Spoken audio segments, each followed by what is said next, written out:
I'm just gonna tell a kind of a story. I remember I remember one of the first Christmases after we got our NES. Some of the first games we got for it, and all I gotta say is I saw this guy do a video about this guy named Jason do a video about Jaguars, and some of the video kind of remind me of those first. I know I talk a lot about my first Xbox experiences, but my first NES experiences was my dad got one first, and like my parents were first. They got first to his house. The first thing I played on was the packing game Mario. And then when we got one for our house, a few weeks at my mom's house a few weeks later, it had Mario and Duck Hunt. I don't know what it came with back then. But the first actual games we got to buy for it or purchase for it was coming that Christmas, which we got a game called Air Fortress. We got a game called Dino Spirit, Dragon Spirit, and Dinosaur. And Dinosaur was a really weird game because you play some levels as a pilot, and then at the end of the level you get into the dinosaur, and it was nothing to do with Power Rangers, and you walk around on the dinosaur and beat stuff up. So that was a pretty cool one. But Dragon Spirit was the first NES game I ever beat. Like, because NES games are so hard, but that was the first one I ever beat. And then later that year, I ended up with some money. Uh, got the first Ninja Turtles game, and then that's all we had for a while. Then at one point, my brother got like bases loaded of baseball, and then we had after that we got Ninja Turtles 2, which we played the crap out of that. And like I said, back then we either rent games or swap games back and forth to other kids. I remember a game that this guy, my dad was dating this one time. She had a son named Greg, and Greg always wanted to rent Jackal. Every time we go, Greg liked Jackal a lot. So we rented that a lot. Rent the game Jackal a lot. And I remember one thing about Greg is he had this one really cool G.I. Joe toy I wished I had because it was so expensive.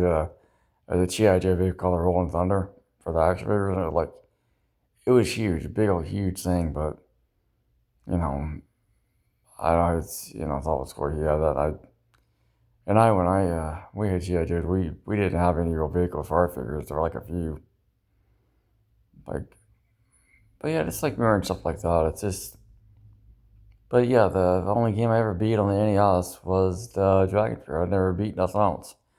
I've never beat a Mario. I never beat, and we eventually had all three Marios. So we had like, those games, all three Marios, bases loaded. Um, Never owned a Metroid, or Zelda, or a Final Fantasy on the Nintendo. And we and then we borrowed a sight bike from this one kid, Eddie, a lot, and he also had Punch Out. And then this kid named Justin, they were able to bring football over all the time for the Techno Bowl game over all the time. And Justin was the guy that helped me beat Ninja Turtles Arcade.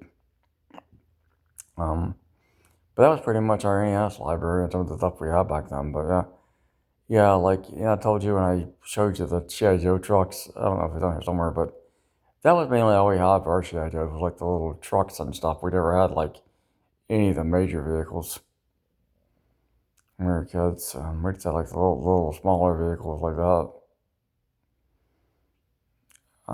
Most of the vehicles we had that were bigger vehicles were Captain Power vehicles, and we just put the G.I. Joes in those because those were on clearance at a lot of places because that brand had flopped. This is weird thinking about all this stuff and just some of those memories. I remember being so sick in school that while the other kids were playing on the playground outside and I couldn't play outside because I was having asthma trouble, I'd sit in the classroom and play with the little bag of Army Men that the teacher got somewhere. She got them like at a dollar store or something. I'd be sitting in the classroom playing alone because I was too sick to play outside. That was the one thing. I was always too sick. I'm still too sick. That's why they don't want me in their apartment building, probably, because I'm too sick. Got too many health problems. Too much of a liability if I fall down the stairs and break my neck or something. That's what's always been a thing in my life is I've always been too sick for this, too sick for that. I'm always too sick.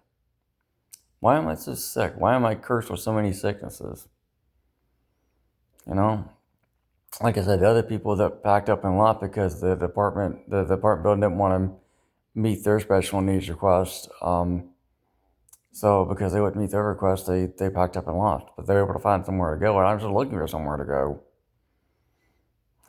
I've only got one waiting list. I still haven't got the other paperwork that place said they would send me. I've been keeping an eye out for it, and I lost their number. Another place sent me a waiting list form, I think, through email, but it was storming yesterday, so I couldn't open the computer on to look at it yet. But I probably can't fill all my stuff out to someone who fill out due to my dyslexia. But like, yeah, I just don't understand why I'm so sick and why nobody wants to be around me because I have so many health problems. Like the senator said, we can't help you with us. We're basically saying that we can't help you find somewhere else. We can't change the company changing their policies, which is kind of what they told me in the beginning when I started working with them. That if the building's changing its policies, they can't do anything about that. Like I said, I've only got one waiting list. It just feels weird. I'm being forced to be relocated because whoever runs the building wants to be a jerk and say that people like me don't belong in their building. I mean, yeah, I got mad at the manager a couple of times because she was disrespectful and she was rude. And she wouldn't honor my special needs. And I got a whole floor of people are gone because it's the same reason they didn't want to, honor their request. So it's kind of disgusting to be in that situation.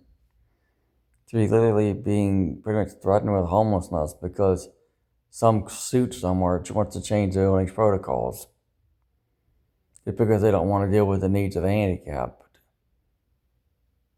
And the old people, well, if they tell the old people they can't do something or just to deal with something without their having to go fix it or whatever. And that's why the old people get to stay because they don't want things to work right. They don't care. Like the old people told me, I wanted cable, but they said, no, I couldn't have cable. So since they said he couldn't have cable, he just didn't have cable. He just bought it at every years. And that's the way the old people act over here. They just get told no and accept the no. But like people like me, we want the young people want our internet. We want our internet. We want our plumbing to work certain ways. We want things to do. We want our air conditioning stuff to work as intended. We want things to be in functional order where the old people would just deal with it. And that's why the old people get in to stay because they don't file, maintenance report. They don't make these people earn their paychecks, is what I'm saying. But the younger people, we make them earn their paychecks, so they don't want to earn their paychecks. They want to sit in the office and be lazy. That's all it is. They want to sit in their office and be lazy. And they don't want to do their job. So they're like, okay, well, the younger people are complaining too much, so we'll kick them out. Whoever owns Austin Point that is doing this, you're a disgusting human being. Whoever's made this decision, you're disgusting and you belong in hell.